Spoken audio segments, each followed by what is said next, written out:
Are you a pathology senior resident? Does hematopathology seem overwhelming for you? Does it feel like there are too many diagnoses? Do the many leukemias and lymphomas and neoplasms feel like a blur? Are you confused by so many additional studies? Does it seem almost magical how your attendings know which one to select? If so, this is for you. Congratulations for showing up to the Blood Cancers Blitz. Being here shows that you are serious about your pathology education and learning more about Hemepath. You have already taken the first step in the path to improvement, seeking out more resources. The goal is to give you foundational principles, techniques, approaches, and a framework so that you can avoid being lost in the Hemepath world. Does that sound interesting to you?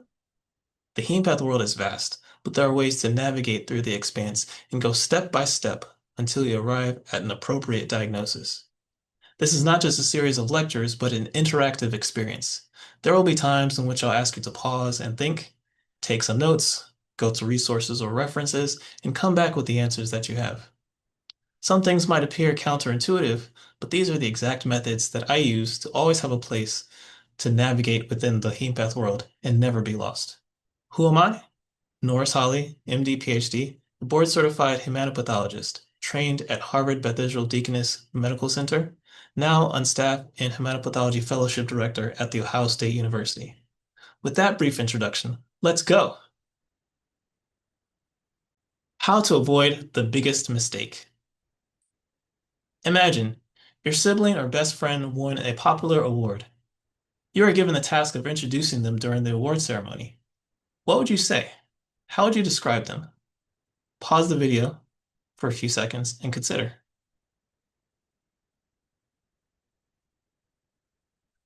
Now, if you're like most people, probably say something about how great of a person they are, some personal anecdotes, some stories maybe of growing up, the types of things that they like to enjoy, whether they like skiing or snowboarding, or whatever sort of personal experience you have with them.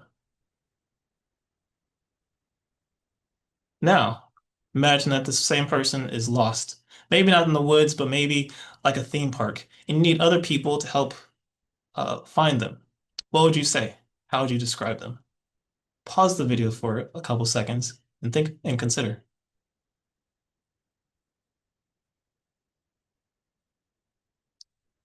Now, you'll probably say something like the physical features, how tall they are, maybe when they were born, so that people can understand when how old they are, what they're wearing. They had like a green shirt or polka dot shoes. Basically, something that will help distinguish them from other people. Now, if we think about these two approaches, what would happen if we use the approach that of describing them when they won an award while we were trying to find them, while they were trying to locate them somewhere? It'd be a much more difficult process. Imagine if you went and said to a crowd, I'm looking for someone who plays the guitar. 10 people will probably raise their hand. Versus if you said, I'm looking for a person who is 5'8", wearing a blue shirt and green polka dot shoes, you'll probably find that person very quickly. I've discovered that pathology is often taught the first way. Many will talk about neoplasms as if they're their personal friends who are winning an award. And they'll say things like CLL hits people who are in their 50s, it's positive for CD20, CD19, PAX5. It might hit men more than women.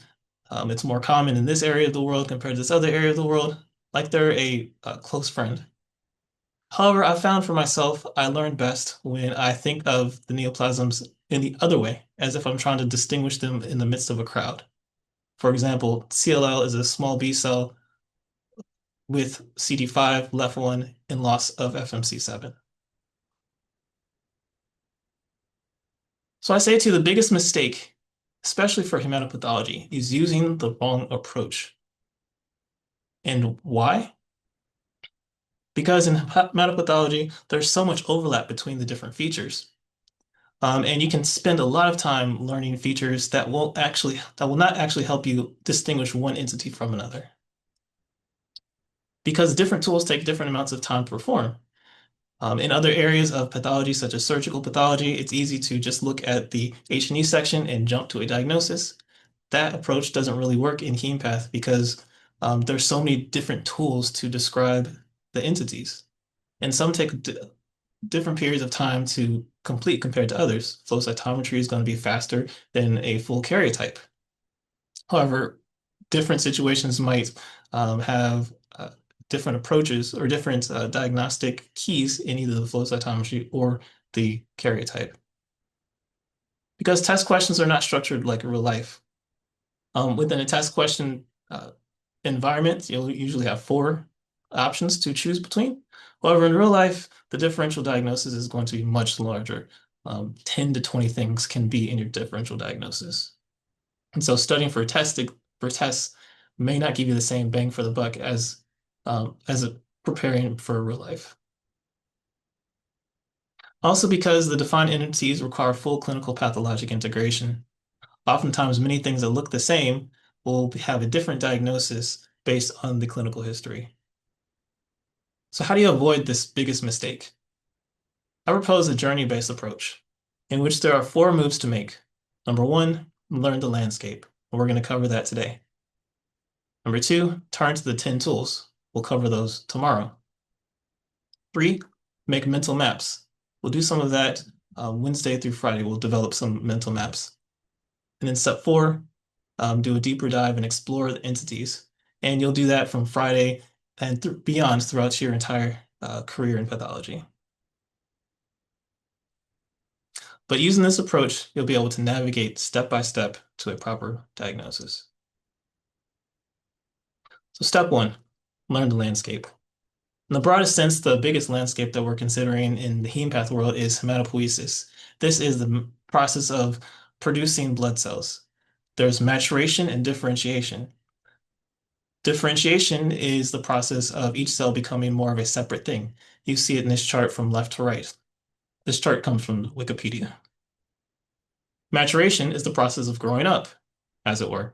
And so the cells become more towards their final form, going from top to bottom.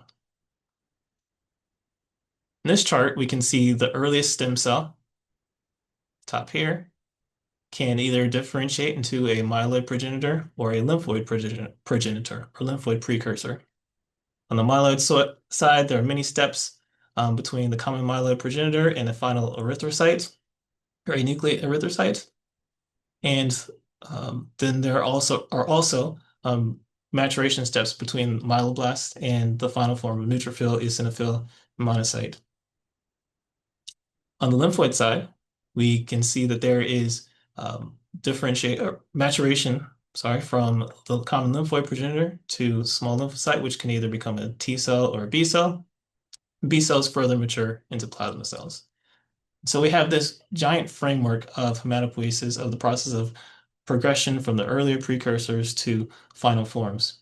And this is super important because with the WHO or IHCC frameworks, diagnostic criteria, they are arranged in a way that each of the entities correlates to a different part of this hematopoietic framework, this hematopoietic landscape.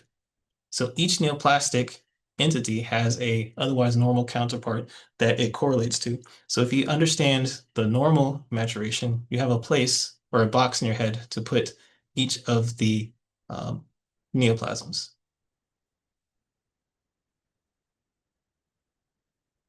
So the first distinction to make, I briefly mentioned it before, is between myeloid and lymphoid.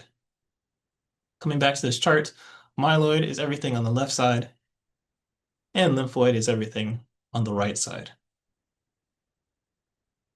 Second distinction to make when coming up with your landscape is the difference between leukemia and lymphoma. Leukemia is going to be neoplasms that you find in the bone marrow or peripheral blood, whereas lymphoma are going to be found in the lymph node or forming a mass. Leukemias can be myeloid or lymphoid, whereas lymphomas are lymphoid by definition. Third distinction to make is acute versus chronic. I think of acute as the neoplasms that you have to treat. You ideally want to treat today or tomorrow, and you often see blasts, such as an acute myeloid leukemia or acute lymphoblastic leukemia. Whereas chronic are the neoplasms that can be treated perhaps next week or sometime after, depending on the different malignancy. So putting all these things together, myeloid, lymphoid, leukemia, lymphoma, acute, chronic, we can make a summary of the landscape. We have leukemias on the left-hand side, lymphoma on the right-hand side. Leukemia can further be split up into myeloid and acute and what I call little c chronic myeloid leukemias, which include myeloproliferative neoplasms, myelodysplastic neoplasms, and the overlap myelodysplastic myeloproliferative neoplasms. The lymphoid leukemias include acute and chronic, and under acute, there are the B cell acute lymphoid leukemias, T cell acute lymphoid leukemias. In chronic, you have B cell, T cell, and NK cell chronic lymphoid leukemias, and there are a number of those.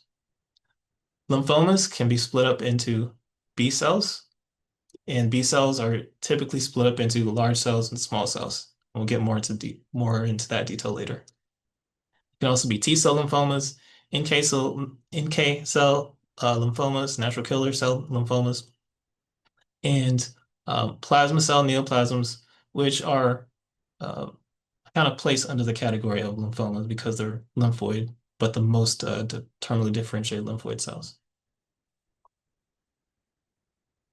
Another way of putting it is as a map. Here is the Hemepath world where the myeloid hemisphere is on the left-hand side, and lymphoid hemisphere is on the right-hand side. And in each hemisphere, you have different continents. Myeloid has chronic and acute, and the lymphoid has T cell, B cell, and plasma cell. And again, this is important because everything in the WHO has a place within the Hemepath world where it lives.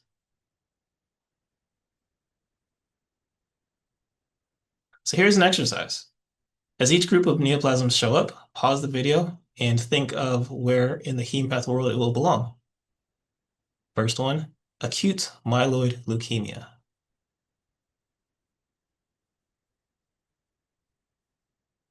Of course, it'll be on the myeloid side in the acute continent. B, acute lymphoblastic leukemia. It's in the lymphoid area. T, acute lymphoblastic leukemia. Lymphoid in the T cell continent. Myeloproliferative neoplasm. Myeloid hemisphere and chronic continent. Myelodysplastic neoplasm or myelodysplastic syndrome. Again, myeloid, chronic. Myelodysplastic, myeloproliferative neoplasm. Again, chronic myeloid part of the world. Large B-cell lymphomas. Lymphoid, B-cell continent. Small B-cell lymphomas.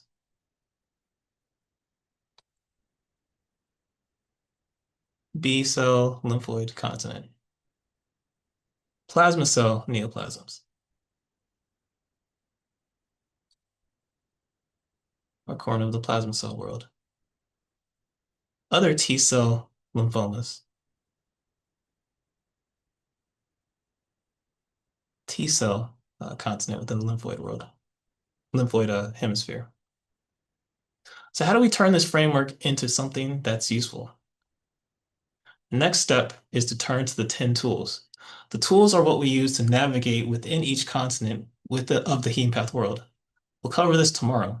However, did you realize that there were 10? Perhaps you never counted before. The next step is to make mental maps. How do you apply the 10 tools to develop a differential diagnosis that is practical so that you don't miss any diagnoses? We'll cover that. We'll cover that and do some examples Wednesday through Friday. Step 4, explore entities. How do you become an expert?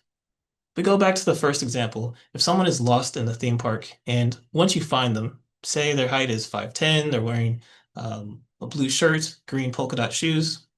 Once you find them and identify them, then you're able to later learn about childhood stories and other personal anecdotes and so forth.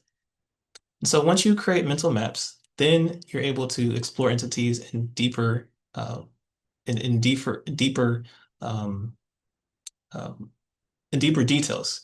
And you'll do that from Friday and beyond as you encounter different sources. You'll add new details to each entity that you learn.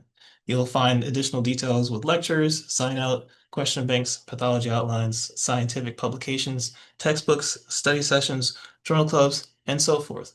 But after you have a mental map, then you can add the additional details as you explore the entities. So how to avoid the biggest mistake of using the wrong approach? I suggest the journey-based approach, where you, number one, learn the landscape, the broad landscape, myeloid versus lymphoid, leukemia versus lymphoma, acute versus chronic. Turn to the 10 tools to navigate amongst the landscape, make mental maps within each particular continent, as it were, of the Hemepath world, and then add additional details as you learn throughout the rest of your life by exploring the entities in greater detail. So here's a challenge. What tools are you aware of for hematopathology? How could you organize them? Store your responses in a notebook, digital file, or blog. Tomorrow, we'll come back. I'll share the way that I have arranged them. And until then, let's blitz.